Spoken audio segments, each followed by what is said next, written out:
మెల్లమెల్లగా ప్రైవేటైజేషన్ వైపు కార్పొరేషన్ తీసుకుపోయేటట్టు ఒక్కొక్కడు, ఎందుకంటే ఎలక్ట్రిఫికేషన్ పేరు మీద ప్రైవేట్ వాళ్ళకి అప్పచెప్పడం, ఉద్యోగులను తీసేయడం.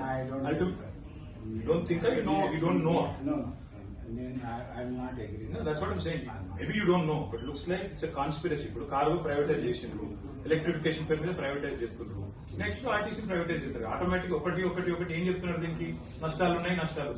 ఫ్రీ బస్సు పెట్టి లాభాలు వచ్చినాయని మీరే చెప్తారు, గవర్నమెంటే చెప్పారు.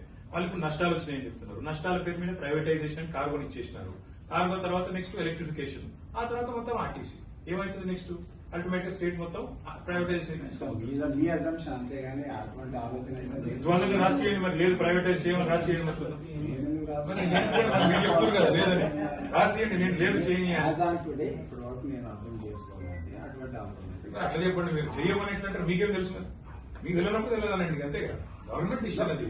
ఈ రోజు వరకు మా ముందని చెప్పింది కానీ నేను అర్థం చేసుకున్న అటువంటి ఆలోచన గవర్నమెంట్ ఆఫ్ ఇండియా ప్రాసెస్ ప్రకారం దాదాపు 2000 బస్సులు మనకి ఇస్తామన్నారు. మేము బయట పోయి చెప్పాలన్నా? ఆర్టీసీ ఎండీ గారు చెప్పారు ప్రైవేటైజేషన్ జరగబోదు అని, కార్మికులకు ఖచ్చితంగా హామీ ఇస్తున్నారు చెప్పాలి.